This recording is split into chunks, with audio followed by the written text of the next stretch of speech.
أشهد أن محمدًا عبده ورسوله. اللهم صل على سيدنا ومولانا محمد النبي الأمي وعلى آله وصحبه وسلم تسليما. اللهم اجعل صلواتك ورحمتك وبركاتك على سيد المرسلين وإمام المتقين وخاتم النبيين محمد عبدك ورسولك إمام الخير وقائد الخير ورسول الرحمة. اللهم ابعثه مقاما محمودا يغبطه به الأولون والآخرون. بسم الله الرحمن الرحيم. يا أيها الذين آمنوا اتقوا الله ولتنظر نفس ما قدمت لغد واتقوا الله إن الله خبير بما تعملون. صدق الله مولانا العظيم وصدق رسوله النبي الكريم ونحن على ذلك من الشاهدين والشاكرين والحمد لله رب العالمين.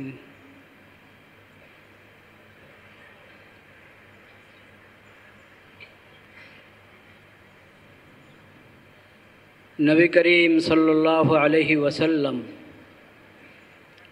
রমাদানুল মুবারকের যাবতীয় বিধিবিধান, রমাদানের হক, রমাদানের আদব সব কিছু উম্মতকে শিখিয়ে গিয়েছেন।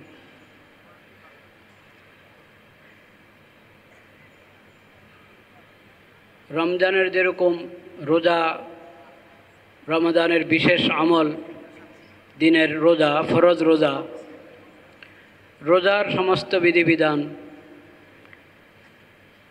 কিভাবে রোজা সহি হবে, কি কারণে রোজার বরকত নষ্ট হবে, সব কিছু উম্মতকে শিখিয়েছেন।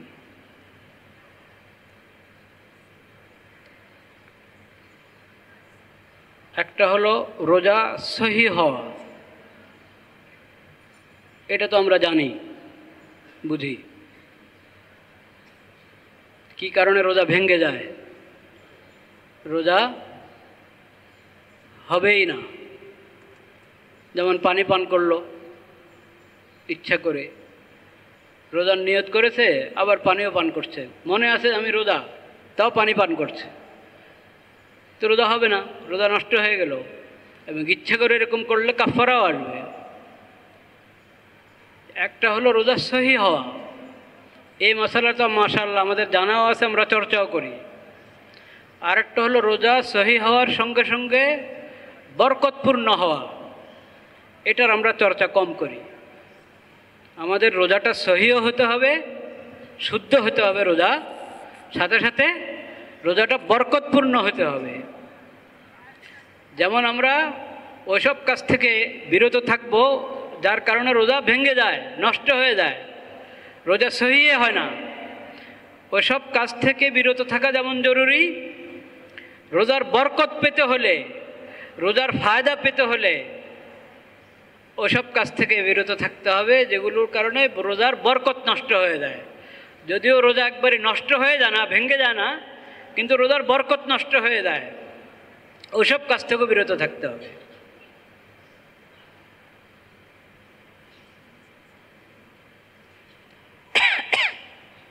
কি কারণে রোজার বরকত নষ্ট হয়? রোজার দ্বারা যে আমরা যে ইমানি ফায়দা পেতাম, সেই ইমানি ফায়দা আর পাওয়া যাচ্ছে না, রোজার বরকত পাওয়া যাচ্ছে না। কি কারণে? নবী করিম সাল্লাল্লাহু আলাইহি ওয়াসাল্লাম এই বিষয়ে অনেক হাদিস ইরশাদ করেছেন। একটি হাদিসে বলেছেন, মাল্লাম ইয়াদা কাউলা যুরি ওয়াল আমালা বিহি ওয়াল জাহলা ফালাইসা লিল্লাহি হাজাতুন আন ইয়াদা তাআমাহু ওয়া শারাবাহু। সহিহ বুখারীতে বর্ণিত হয়েছে হাদিসটি। নবী করিম সাল্লাল্লাহু আলাইহি সাল্লাম বলেছেন, যে ব্যক্তি মিথ্যা কথা ছাড়ল না, জবানের গুনাহ ছাড়ল না, গুনার কাজ ছাড়ল না, এবং মূর্খসুলভ আচরণ উচ্চারণ ছাড়ল না, তিনটা কথা, জবানের গুনাহ ছাড়ল না, গুনার কাজ ছাড়ল না, এবং মূর্খসুলভ আচরণ, গাল মন্দ, গীবত, শেকায়েত, অন্যের সাথে খারাপ ব্যবহার,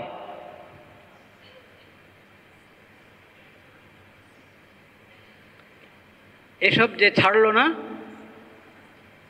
নবী করিম সাল্লাল্লাহু আলাইহি সাল্লাম বলেন, ফালাইসা লিল্লাহি হাজাতুন আন ইয়াদা তাআমাহু ওয়া শারাবাহু।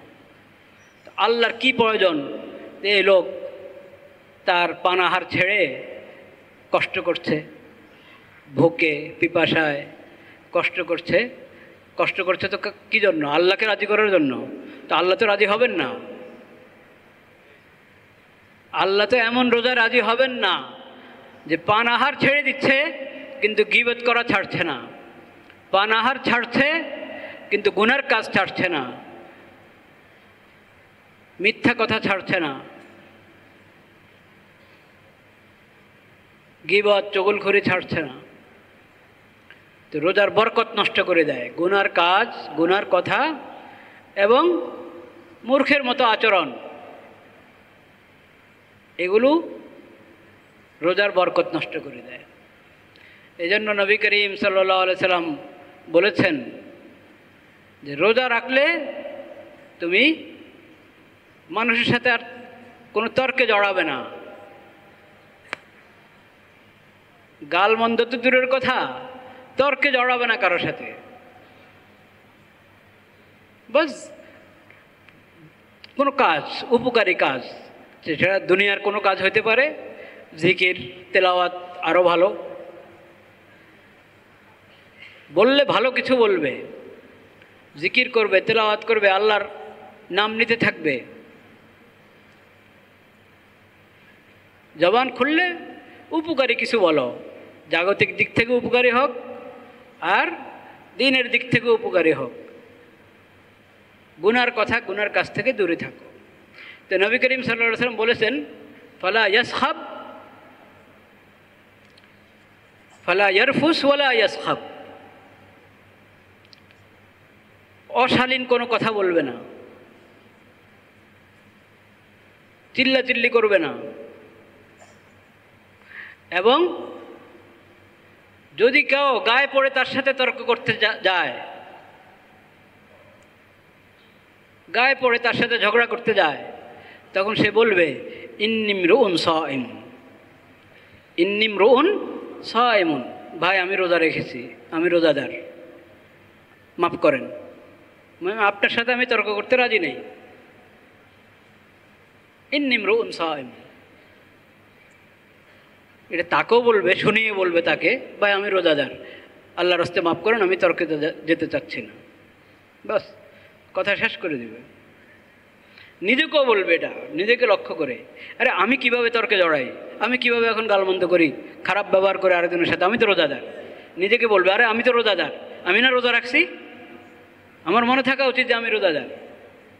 নিজেকেও বলবে এটা, যাতে সতর্ক হয়ে যায় আমি নিজে, আর যে তর্ক করতে চায় তাকেও শুনিয়ে বলবে যাতে সে সতর্ক হয়ে যায়। এগুলো হলো রোজার গুরুত্বপূর্ণ আদব। কাজটা এমনি ফরজ, রোজার জন্য এটা গুরুত্বপূর্ণ আদব। যদি আমি রোজার বরকত পেতে চাই, রোজার ফায়দা পেতে চাই, আমরা রমাদানের মোবারকের মোটামুটি শেষের দিকে এসে পৌঁছেছি। 2 দশক তো চলে গেল। আজকে 20 রমজান, সন্ধ্যা থেকে এতেকাফ। এতেকাফ অনেক গুরুত্বপূর্ণ ইবাদত। কোরআন মাজিদে এতেকাফের কথা একাধিক আয়াতে আছে। ওয়ালা তুবাশিরুহুন্না ওয়া আনতুম আকিফুনা ফিল মাসাজিদ, এই রোজার আলোচনার মধ্যেই এতেকাফের কথা এসেছে। আকিফুন ওয়া আনতুম আকিফুনা ফিল মাসাজিদ।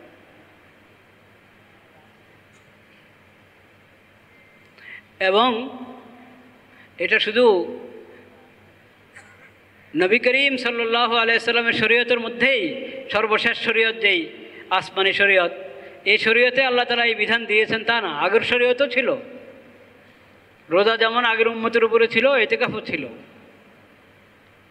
ইব্রাহিম আলাইহিস সালাম এবং ইসমাইল আলাইহিস সালামকে আল্লাহ তাআলা বাইতুল্লাহ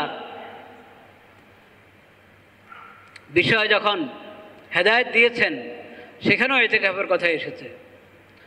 তাহহিরা বাইতিয়া লিত-তাইফিনা ওয়াল আকিফিন, বাইতুল্লাহ শরীফ মসজিদে হারামকে পাক পবিত্র পরিষ্কার পরিচ্ছন্ন রাখার নির্দেশ দিয়েছেন আল্লাহ তাআলা। কাদের জন্য? যারা তওয়াফ করতে আসবে তাদের যাতে সুবিধা হয়, এবং যারা ইতিকাফ অবস্থান করবে এই মসজিদে তাদের যাতে সুবিধা হয়, কষ্ট না পায় তারা, সেজন্য। তো ইতিকাফ অনেক গুরুত্বপূর্ণ ইবাদত। ইতিকাফ হয় একমাত্র কার জন্য? আল্লাহর জন্য। কোথায়? মসজিদে। ইতিকাফের মূল জায়গা হলো জামে মসজিদ, পাঞ্জেগানা মসজিদ, যেখানে জুমা হয় না। যদি জামে মসজিদ কাছে পাচ্ছে না কাউ, যদিও এখন এটা বিরল, এখন তো সব জায়গায় মসজিদ বলতে এখন জামে মসজিদ, শুধু পাঞ্জেগানা মসজিদ খুঁজে পাওয়া এখন মুশকিল। মসজিদ যত ছোট্ট হোক, সবাই জরুরি মনে করে যে আমার মসজিদটা জামে মসজিদ হতে হবে। এটা কিন্তু মূল নিয়ম না। মূল নিয়ম হলো জামে মসজিদের সংখ্যা কম হবে, পাঞ্জেগানা মসজিদের সংখ্যা বেশি হবে। যাক, এখন কিছুটা ওজোরের কারণে, কিছুটা আমাদের অবহেলার কারণে দেখা যাচ্ছে সব মসজিদে জামে মসজিদ। তো যদি কোথাও এরকম থাকে পাঞ্জেগানা মসজিদ, সেখানে ইতিকাফ করবে। যদি কষ্ট হয়ে যায় দূরের মসজিদে যেতে, তখন জুমার জন্য আবার যেতে হবে জামে মসজিদে, জুমা পড়ে আবার চলে আসবে পাঞ্জেগানা মসজিদে। ইতিকাফের জায়গা মসজিদ। গত জুমা আমি বলেছিলাম, মা বোনদের জন্য কিন্তু ইতিকাফের জায়গা তাদের মসজিদ, তাদের মসজিদ। মা বোনদের মসজিদ কোনটা? ঘর। তার ঘরে একটা নির্দিষ্ট জায়গা থাকবে, ছোট্ট কামরা, বা কামরা না হোক পর্দা দিয়ে আলাপ করবে, পর্দাও না দেখ, নিয়ত করে রাখবে এটা আমার ইবাদতের জায়গা।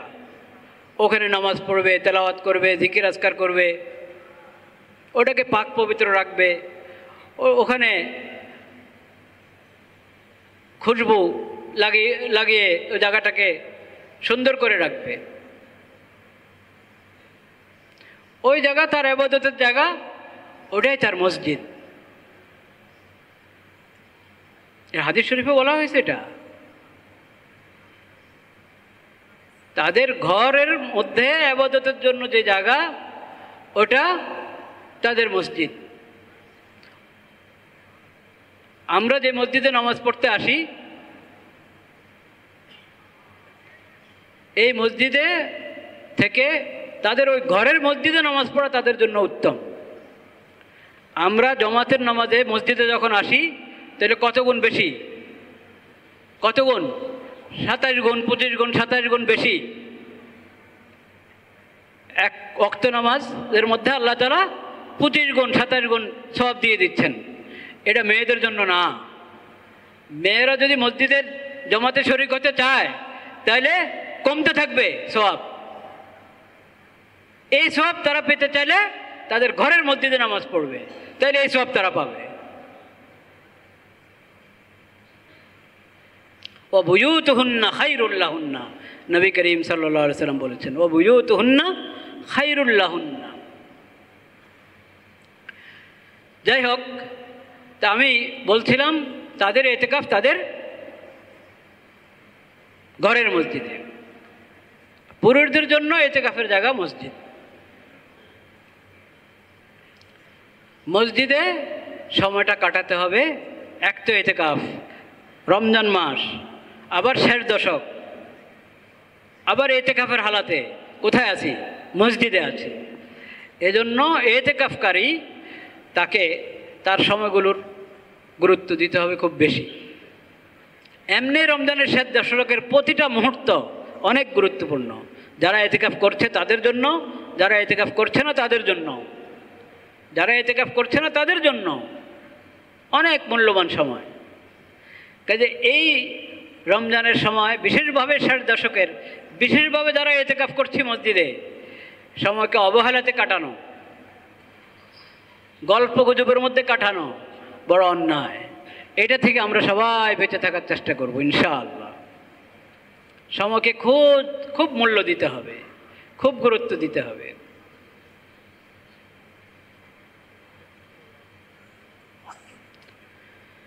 লা ইলাহা ইল্লাল্লাহ, লা ইলাহা ইল্লাল্লাহ, লা ইলাহা ইল্লাল্লাহ। বিশেষ করে লাইলাতুল কদর, লাইলাতুল কদর, ইন্না আনজালনাহু ফি লাইলাতিল কদর, লাইলাতুল কদরি খায়রুম মিন আলফি শাহর।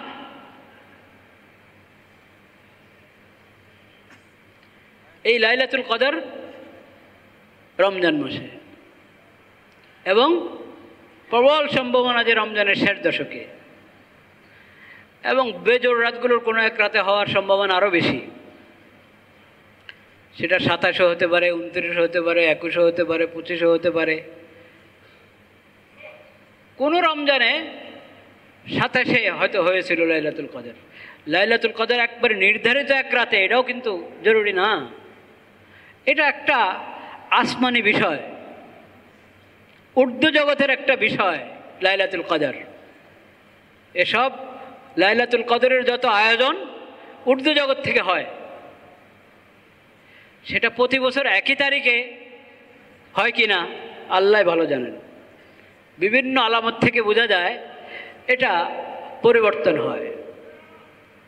এই রমজানে 21 হলে আরেকটা রমজানে হয়তো 27 হলো বা 25 হলো, নিশ্চিত করে বলা মুশকিল। 27-এর কথা যে আমরা বলি 27-এর শবে কদর, এটা প্রবল সম্ভাবনা বলতে পারেন। একবার নিশ্চিত করে 27 বলা মুশকিল আছে। কেন? আল্লাহ রাব্বুল আলামিন জানিয়েছিলেন নির্ধারিতভাবে কোন রাতটি শবে কদর, পরে আবার ওই এলেম আল্লাহ তাআলা উঠিয়ে নিয়েছেন। কি কারণে? ওরাও হাদিসের কিতাবে আছে, হাদিস শরীফে আছে। নবী করিম সাল্লাল্লাহু আলাইহি সাল্লামকে জানানো হয়েছে। নবী করিম সাল্লাল্লাহু আলাইহি সাল্লাম বলার জন্য আসছিলেন, এর সময় দুইজনে ঝগড়া করছে কি নিয়ে, তখন আল্লাহ তাআলা এই এলেম আবার উঠিয়ে নিয়েছেন।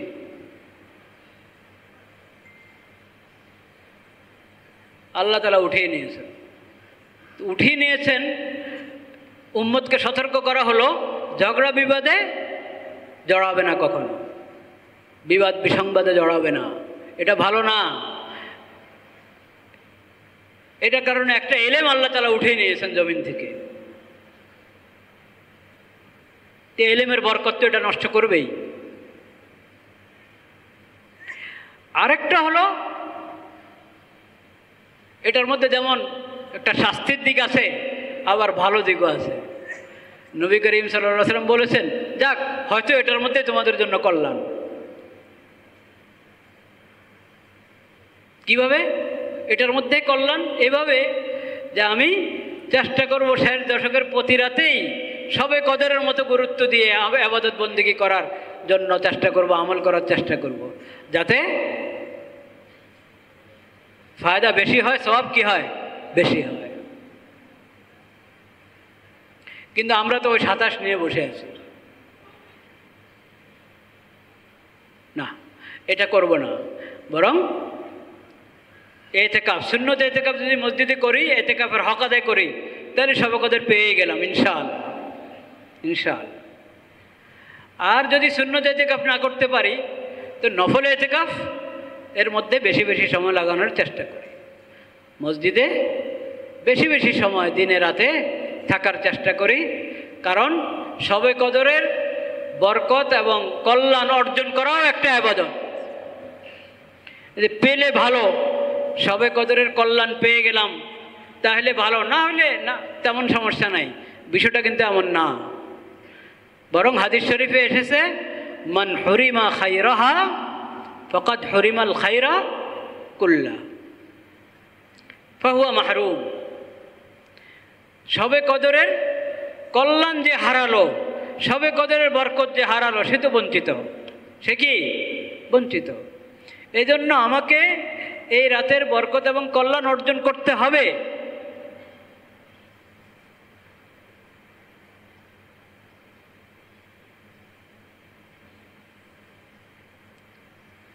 লা ইলাহা ইল্লাল্লাহ, লা ইলাহা ইল্লাল্লাহ, লা ইলাহা ইল্লাল্লাহ।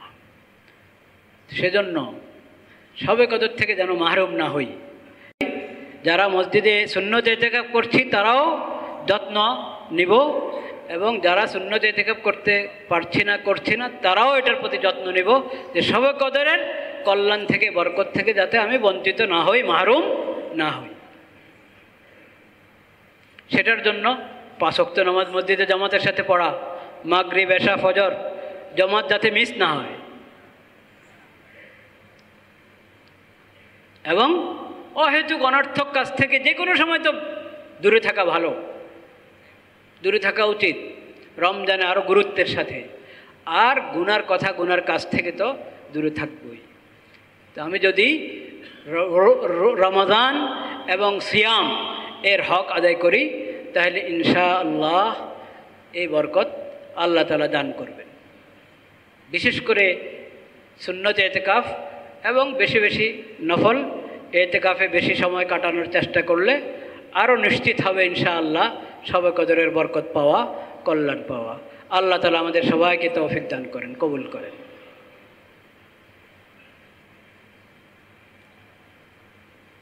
لا إله إلا الله، استغفر الله، استغفر الله، استغفر الله، رب اغفر لي وتب علي إنك أنت التواب الغفور.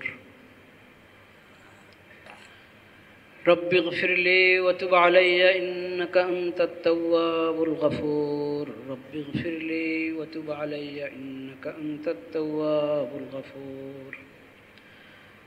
عائشة رضي الله تعالى عنها বর্ণনা করেন, কান নবী সাল্লাল্লাহু আলাইহি ওয়াসাল্লাম ইদা দাখালাল আশরু শাদ্দা মিজারাহু ওয়া আহইয়া লাইলাহু ওয়া আইকাদা আহলাহু। ইদা দাখালাল আশরু শাদ্দা মিজারাহু ওয়া জাদ্দা ওয়া আহইয়া লাইলাহু ওয়া আইকাদা আহলাহু। রমজানের শেষ দশক যখন শুরু হয়ে যেত, নবী করিম সাল্লাল্লাহু আলাইহি সাল্লাম চূড়ান্তভাবে প্রস্তুত হয়ে যেতেন ইবাদত আরও বাড়িয়ে দেওয়ার জন্য। নবী করিম সাল্লাল্লাহু আলাইহি সাল্লাম রমজানের বাহিরেও ইবাদত বন্দেগী নেক আমলে থাকতেন, রমজানে আরও বেড়ে যেত। কিন্তু শেষ দশকে রমজানের প্রথম 20 দিন থেকে আরও বেড়ে যেত নবী করিম সাল্লাল্লাহু আলাইহি সাল্লামের ইবাদত বন্দেগী। একবারে কোমর বেঁধে নামতেন। শাদ্দা মিজারাহু ওয়া আহইয়া লাইলাহু, পুরো রাত জাগতেন। শেষ দশকে পুরো রাত জাগতেন। আচ্ছা, পুরো রাত জাগা অনেক গুরুত্বপূর্ণ আমল, বিশেষ করে শেষ দশকে। শর্ত আছে, শর্ত হলো ফজরের নামাজ জমাতে পড়তে হবে মসজিদে। পুরো রাত জাগলেন, সেহরি খেয়ে ঘুমিয়ে পড়লেন, ঘরে 2 রাকাত ফরজ পড়ে, সুন্নত 2 রাকাত, ফরজ 2 রাকাত পড়ে ঘরে শুয়ে পড়লেন, মসজিদে গেলেন না, জমাতে নামাজ পড়লেন না। তাহলে এইভাবে রাত জাগার দরকার নেই। এরকম যার অবস্থা, সে 2-3 ঘন্টা ঘুমাবে, 2-3 ঘন্টা ঘুমাবে, কিছু বিশ্রাম করবে। কিন্তু যে পুরা রাত জাগলে কোনো সমস্যা নাই, ঠিক মতে পুরা সময়টা কাজে লাগাতে পারছে, তিলাওয়াতের মধ্যে, জিকিরের মধ্যে, তাহাজ্জুদের নামাজের মধ্যে, এবং ফজরের নামাজ আবার মসজিদে জামাতের সাথে পড়ছে, তাহলে পুরো রাত জাগবে। আর পারলে এশরাকের নামাজ পড়ে তারপরে বিশ্রাম করবে, যদি পারে। এশরাকের নামাজ পড়ে বিশ্রাম করা এটা স্বাস্থ্যসম্মতও বটে। এই যে ফজর পড়েই, ফজরের নামাজ তো আর দেরিতে হয় না, রমজানে 15-20 মিনিট পরেই ফজরের জামাত হয়ে যায়, সময় হওয়ার, সেহরির শেষ সময়, আদানের সময় সেটাই। এর 15-20 মিনিট পরেই ফরজ পড়ে ফেলে, কোনো মসজিদে 10 মিনিট পরেও পড়ে ফেলে, গিয়ে শুয়ে পড়ে। সেহরি যদি ভাত রুটি সেহরি করা হয় আর এর পরেই সাথে সাথে শোয়া হয়, এটা স্বাস্থ্যসম্মত না। আর সকালবেলায় বরকত, নবী করিম সাল্লাল্লাহু আলাইহি সাল্লাম দোয়া করেছেন, আল্লাহুম্মা বারিক লি উম্মতি ফি বুকুরিহা, আয় আল্লাহ আমার উম্মতকে, উম্মতের সকাল যখন সকালের মধ্যে বরকত দান করেন। সকালটা আমাদের গাফলতের মধ্যে চলে যায়। পারলে এশরাক পড়ে শোয়া, কিন্তু আপনি এশরাক পড়ে শুতে গেলে আবার আপনার ডিউটি আছে, সেখানে আপনি পৌঁছতে পারলেন না ঠিক সময়, এরকম বুজুর্গির দরকার নেই। এরকম হলে আপনি আগেই শুয়ে পড়েন, যাতে ওই আপনার ডিউটি, ওটা তো জরুরি, যেটা দায়িত্ব, আপনার চাকরি করছেন, ঠিক সময় পৌঁছা, এটা ফরজ। আর এশরাক পড়ে শোয়া মুস্তাহাব, শোয়া মানে এশরাক পর্যন্ত না শোয়া, এটা মুস্তাহাব। মুস্তাহাবের জন্য ফরজ লঙ্ঘন করা যাবে? যাবে না।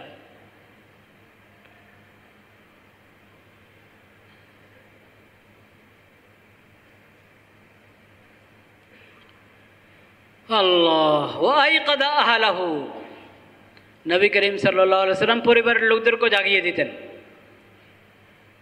আরে এখন 60 দশক, সারা রাত ঘুমায়ও না, সারা রাত তো কেউ ঘুমাতেন না ওনারা, কিন্তু 60 দশকে তাদের নবী করিম সাল্লাল্লাহু আলাইহি সাল্লাম, যার জন্য সম্ভব, সুস্থ আছে, সে পুরো রাত জাগো।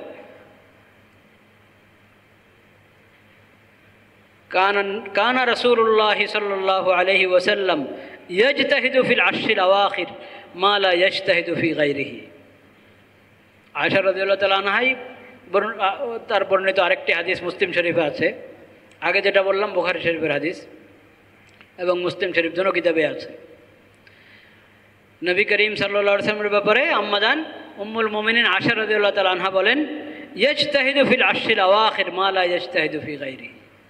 60 দশকে নবী করিম সাল্লাল্লাহু আলাইহি ওয়াসাল্লাম অনেক বেশি মেহনত করতেন ইবাদত বন্দেগীর ক্ষেত্রে, অন্য অন্য দিনের তুলনায়, অন্য মাসের তুলনায় তো বটেই, রমজানেরও অন্য অন্য দিনগুলোর তুলনায়, রাতগুলোর তুলনায় বেশি মেহনত করতেন নবী করিম সাল্লাল্লাহু আলাইহি ওয়াসাল্লাম, বেশি মুজাহাদা করতেন ইবাদত বন্দেগীতে, তাহাজ্জুদ তিলাওয়াতে। লা ইলাহা ইল্লাল্লাহ, লা ইলাহা ইল্লাল্লাহ, লা ইলাহা ইল্লাল্লাহ। দেখেন, ইতিকাফ সম্পর্কে আরেকটা গুরুত্বপূর্ণ বিষয় আমাদের জানা থাকা দরকার। মাসালা তো আমরা জানি, ইতিকাফ অবস্থায় কোনো অসুস্থ ব্যক্তির খেদমতের জন্য, দেখভাল করার জন্য যাওয়া জায়েজ আছে ইতিকাফ অবস্থায়? মসজিদে আমি ইতিকাফ অবস্থায় আছি, জানলাম যে আমার অমুক আত্মীয় অসুস্থ হয়ে গেছে, অমুক ভাই অসুস্থ হয়ে গেছে, তখন তার খোঁজখবর নেওয়ার জন্য, দেখভাল করার জন্য যাব না ইতিকাফে বসে থাকবো? বলেন না কেন মাসালা? ইতিকাফে বসে থাকবো, যাব না। অথচ অসুস্থ ব্যক্তির খোঁজখবর নেওয়া, দেখভাল করা, এটা অনেক বড় সওয়াবের কাজ, অনেক গুরুত্বপূর্ণ আমল, এক মুসলিমের আরেক মুসলিমের উপরে বড় হক। কিন্তু ইতিকাফের জন্য আমি আটকা পড়েছি, ইতিকাফের জন্য কি আমি আটকা পড়েছি, এখন আমি যাব না। ওটা ভিন্ন কথা যদি তার খোঁজখবর নেওয়ার জন্য, ওই রোগীর খোঁজখবর নেওয়ার জন্য আর কোনো ব্যবস্থা নাই, আমি না গেলে তার কঠিন হালাত হয়ে যাবে, অন্য কোনো ব্যবস্থাই নাই তার খেদমতের জন্য আমি ছাড়া, তখন তো ইতিকাফ ভেঙে আমি যাব, এটা ইতিকাফ ভাঙ্গা হবে, তখন ইতিকাফ থাকবে না। কিন্তু সাধারণ অবস্থায় ইতিকাফকারী কোনো অসুস্থ ব্যক্তির খেদমত করার জন্য, সেবা যত্ন নেওয়ার জন্য যাবে না। এবং জানাজার নামাজও যাবে না, জানাজার নামাজও যাবে না। জানাজার নামাজ তো মসজিদের বাইরে হয়, তো ওখানে যাবে না, জানাজার নামাজে যাবে না।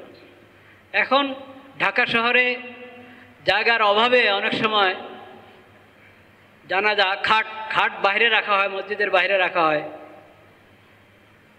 এবং মুসল্লিরা মসজিদের ভিতরে থাকে। ইমাম সাহেব মসজিদের বাইরে দাঁড়ান, কখনো কখনো ভিতরে দাঁড়ান, এক এক জায়গায় এক এক নিয়ম। জায়গা থাকলে ইমাম সাহেব কয়েকজনকে নিয়ে মসজিদের বাইরে দাঁড়াবে, যদি ইতিকাফের অবস্থায় না থাকেন তাহলে। কিন্তু আমি বলছি ওজোরের কারণে যদি খাট বাইরে রেখে জানাজার নামাজ মসজিদে হচ্ছে, তো মুসল্লিরা আছে, জানাজা পড়বে মসজিদে, ইতিকাফকারীও সেই জানাজার নামাজে শরীক হতে পারবে, কিন্তু জানাজায় উপস্থিত হওয়ার জন্য মসজিদ থেকে বের হতে পারবে না।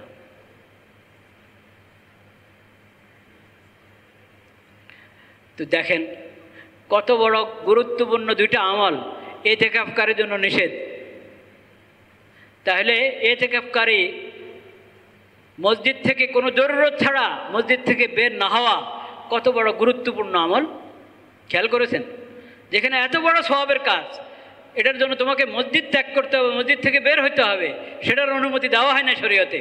না, ইতিকাফ করেছো আল্লাহর জন্য, বাস এখন তুমি ওই নেক আমল পরে করবা, আগেও করেছো সামনে করবা। ইতিকাফ রেখে তুমি জানাজায় মসজিদের বাইরে গিয়ে জানাজায় শরীক হবা এবং রুগী দেখতে যাবা, এটা করো না। তাইলে আমি এই সময়গুলো মসজিদের মধ্যে কত গুরুত্বের সাথে কাটানো দরকার, খেয়াল করতে পেরেছি? মসজিদ থেকে বের হবো শুধু একান্ত জরুরত, মানুষ হিসেবে তার যে সমস্ত ঠেকা জরুরত হয় সে জরুরতে বের হবে। খাবার দাবার যদি মসজিদে কেউ এনে দেওয়ার মতো না থাকে, তো খাওয়াও তো মানুষের জরুরত, আগে জিন্দা থাকতে হবে। তো খাওয়ার জন্য বাসায় চলে গেল, খেয়ে চলে আসলো, যদি কেউ না থাকে খাবার এনে দেওয়ার জন্য, খাবার জরুরতে মসজিদ থেকে বের হতে পারবে। কাছের ব্যবস্থা রেখে দূরে না যাওয়া, এটা হলো নিয়ম। কাছের ব্যবস্থা রেখে দূরে না যাওয়া, জরুরত ছাড়ার জন্য কাছে ব্যবস্থা আছে, তো দূরে না যাই। এইভাবে আমরা ইতিকাফের বরকত এবং ইতিকাফের ফজিলত হাসিল করার চেষ্টা করব। আল্লাহ তাআলা আমাদেরকে তৌফিক নসিব করেন।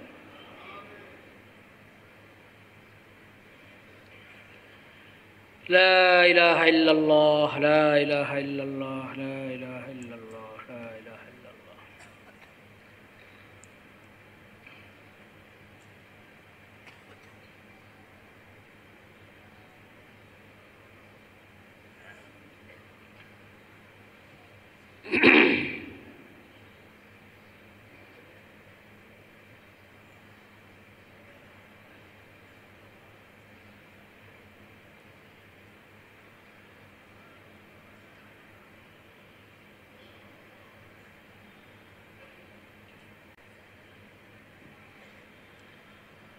আমি আয়াত পড়েছি অনেকবার, খুতবাতে আয়াত পড়েছি, পড়তে থাকি। সূরাতুল হাশরের শেষের দিকের একটি আয়াত, ইয়া আইয়ুহাল্লাযীনা আমানুত্তাকুল্লাহ ওয়াল তানজুর নাফসুম মা কদ্দামাত লিগাদ ওয়াত্তাকুল্লাহ ইন্নাল্লাহা খাবীরুম বিমা তা'মালুন। আখিরাতের প্রস্তুতি গ্রহণ, আখিরাতের জন্য প্রস্তুত হও, সেটা এখন এই সময়। এবং এই রমজানের বাকি যে কয়দিন আছে, খুব তওবা ইস্তেগফারের মধ্যে সময়টা কাটানোর চেষ্টা করি। ইস্তেগফার বেশি বেশি পড়া, দুরূদ শরীফ বেশি বেশি পড়া, এবং তওবা। তওবা কাকে বলে? তওবা কাকে বলে? তওবা হলো ফিরে আসা। গুনাহ করা মানেই হলো কোনো পাপ, আল্লাহর হক নষ্ট করা, আল্লাহর মাখলুকের হক নষ্ট করা, পাপাচার, যে কোনো গুনাহ করা মানেই হলো আমি উল্টা দিকে হাঁটা শুরু করেছি, আল্লাহর সন্তুষ্টির রাস্তা ছেড়ে অন্য দিকে হাঁটা শুরু করেছে। এখন আমার দায়িত্ব হলো তওবা করা। তওবা মানে হলো ফিরে আসো, আবার পথে আসো, আল্লাহ সন্তুষ্টির রাস্তায় আসো। তওবা মানেই ফিরে আসা। কোত্থেকে ফিরে আসবো? মানে আমি তো উল্টা পথে হাঁটা শুরু করেছি। কোনো পাপের কাজ করা মানেই উল্টা দিকে হাঁটা। মুসলিম মুমিন তো জান্নাতের দিকে হাঁটবে, জান্নাতের রাস্তায় চলতে থাকবে। গুনাহ করা মানে সে জাহান্নামের রাস্তার দিকে হাঁটছে। আল্লাহর সন্তুষ্টির রাস্তা ছেড়ে আল্লাহর নাফরমানির রাস্তার দিকে চলছে। তার দায়িত্ব দ্রুত ফিরে আসা, আবার সঠিক রাস্তায় আসো, তওবা করো। তওবা মানেই সঠিক রাস্তায় ফিরে আসা, সঠিক রাস্তায় ফিরে আসো। শুধু ইস্তিগফার, আস্তাগফিরুল্লাহ আস্তাগফিরুল্লাহ, হ্যাঁ আল্লাহ আমি ক্ষমা চাই ক্ষমা চাই বললাম, ফিরে আসলাম না, রাস্তা পরিবর্তন করলাম না, তাহলে তওবা হবে? ইস্তিগফার তওবাবিহীন এটা কোনো এক পর্যায়ে এটা উপহাসের মতো হতে পারে। উপহাস, সরি সরি বলছি কিন্তু আমার আচরণ পরিবর্তন করছি না আমি। আল্লাহর সঙ্গে এটা চলে, মানুষের সঙ্গে তো এটা চলে না। এই জন্য ভাই ইস্তিগফার এবং তওবা, ইস্তিগফার এবং কি তওবা দুইটা একসাথে।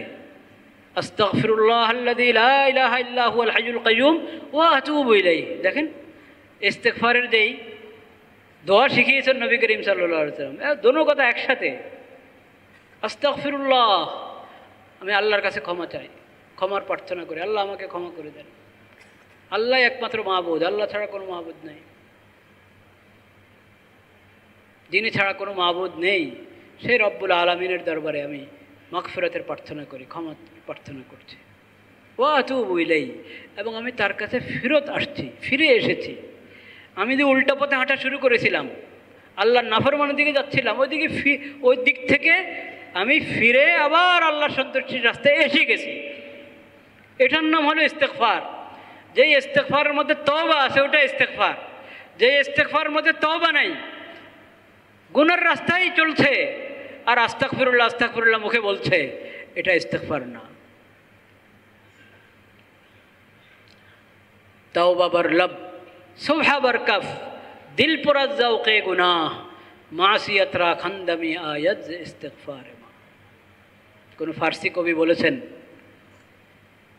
খুব দারুণ কথা বলেছেন। মুখে বলছি আস্তাগফিরুল্লাহ, মুখে বলছি তওবা তওবা, হাতে তাসবিহ আছে, দিল পুরা যাওকে গুনাহ, কিন্তু আমার দিল, আমার 24 ঘন্টার আচরণ গুনাহ আর গুনাহ, পাপ আর পাপ। তো কেমন হলো?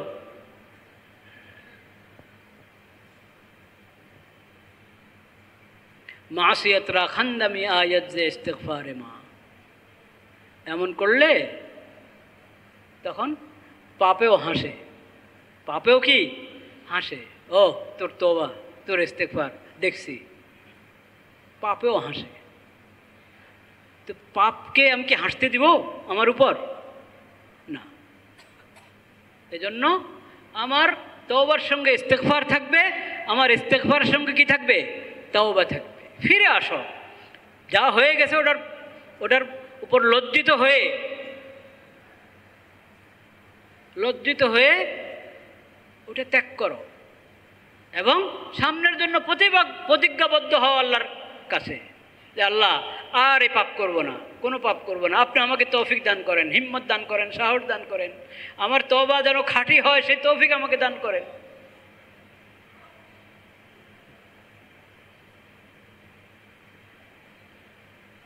আর পিছনের কাফফারা করো, তওবার পরে পিছনের কাফফারা ধীরে ধীরে করতে থাকো।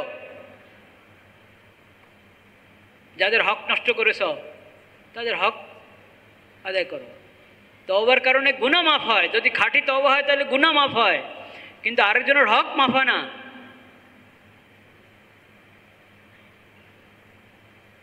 কোনো ব্যক্তির, কোনো খানদানের, কোনো পরিবারের কারো কোনো হক আমি নষ্ট করে থাকলে, আত্মসাতের মাধ্যমে হক নষ্ট করেছে, ঋণ আদায় করে নাই সেভাবে হক নষ্ট করেছে, মিরাস আদায় করে নাই সেইভাবে হক নষ্ট করেছে, আর কষ্ট দিয়েছে, মারপিট করে কষ্ট দিয়েছে, গালমন্দ দিয়ে কষ্ট দিয়েছে, সব হক। এসব হক এমন যে এগুলোর কারণে আখিরাতে নেকি হারিয়ে ফেলবো, আমি নেকি হারিয়ে ফেলবো। কারণ হক ওলাকে হক দুনিয়াতে না দিলে আখিরাতে দিতে হবে। ওটা আল্লাহর সামনে দাঁড়িয়ে আরেকজনের হক বুঝিয়ে দিতে হবে। জান্নাত জাহান্নামের আগে মানুষের হক মানুষকে বুঝিয়ে দিতে হবে। দুনিয়াতে না দিলে আখিরাতে দিতেই হবে। কেমনে দিবেন? তখন তো আর ব্যাংক অ্যাকাউন্ট নাই, গোলা নাই, ধানের গোলাও নাই, স্বর্ণের গোলাও নাই, কিচ্ছু নাই, ওখানে কোনো কারেন্সি নাই। টাকা তো চলবে না, চলবে না, ডলারও চলবে না।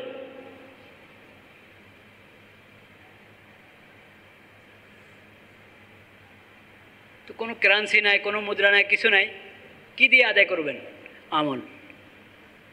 আপনার যা নেকামল আছে ও নেকামল নিতে থাকবে।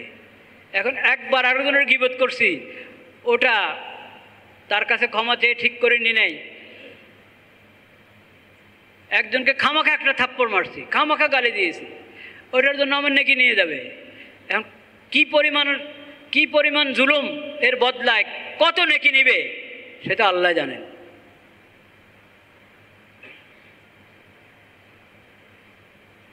যখন নেকি দিতে দিতে নেকি শেষ হয়ে গেছে, মানুষের হক কি হয় নাই, শেষ হয় নাই, তখন তো আর কি নাই, কিছুতে আর কি করবে? না, তারপরও আছে, ছাড় নাই, ওর গুনাহ তোমার কাঁধে আসবে, ওর গুনাহ তোমার কাঁধে আসবে। তো ওর গুনাহ হালকা হবে, নেকি তো নিল, এখন তার গুনাহ এদিকে চলে আসলে সে জান্নাতে চলে যাবে, তুমি জাহান্নামে যাবে। কঠিন অবস্থা কিন্তু এটা। আল্লাহর মাখলুকের হক নষ্ট করা, মাখলুকের উপর জুলুম করা, অত্যাচার অনাচার, এটা আমরা হালকা মনে করি। হালকা না, এটা জুলুমাতুন ইয়াউমাল কিয়ামা, কিয়ামতের দিন এটা অন্ধকার আর অন্ধকার, তোমাকে ধ্বংস করতেই থাকবে। এটা সব নেকি নিয়ে, যখন নেকি নাই, তার গুনাহ তোমার কাছে আসতে থাকবে। এখন আর তোমার জান্নাতে যাওয়ার কোনো উপায় নাই। ফাউলকিয়া ফিন্নার, ঠেলে জাহান্নামে নিক্ষেপ করা হবে। সেজন্য ভাইয়েরা আমার, তওবা করি দিল থেকে যে কারো হক নষ্ট করব না, কারো উপরে জুলুম করব না। যা নষ্ট করেছি ওগুলো আদায় করার, ধীরে ধীরে আদায় করার চেষ্টা করব। আদায় করার ব্যবস্থা নাই, হাতে পায়ে ধরে মাপ নেওয়ার চেষ্টা করব। এটা তওবা। তওবা শুধু গুনাহ ছাড়ো, পিছনের জন্য লজ্জিত হয়ে আল্লাহর দরবারে কান্না করো এবং সামনের জন্য প্রতিজ্ঞাবদ্ধ হও, গুনাহ ত্যাগ করো, নগদ ত্যাগ করে সঠিক রাস্তা চলা শুরু করো। আর পিছনের জিন্দেগির কাফফারা করো। দুই রকম, আল্লাহর হক নষ্ট করেছো ওটার কাফফারা করো, বান্দার হক নষ্ট করেছো ওটার কাফফারা করো। এরকম খাঁটি তওবার চেষ্টা করি আমরা এই রমজানে, ওইরকম খাঁটি তওবা নিয়ে যাতে রমজান বিদায় নেয় আমাদের কাছ থেকে, সেই চেষ্টা করি। আল্লাহ তাআলা তৌফিক দান করেন। মুসলিম উম্মতের জন্য দোয়া করি। ফিলিস্তিনে গাজ্জাবাসীর উপরে যে জুলুম হচ্ছে, আমরা এটা আলোচনা করার হক রাখি না, কারণ এটা তো শুধু মুখের আলোচনা। তো একটু কমপক্ষে দোয়া করি আল্লাহর দরবারে,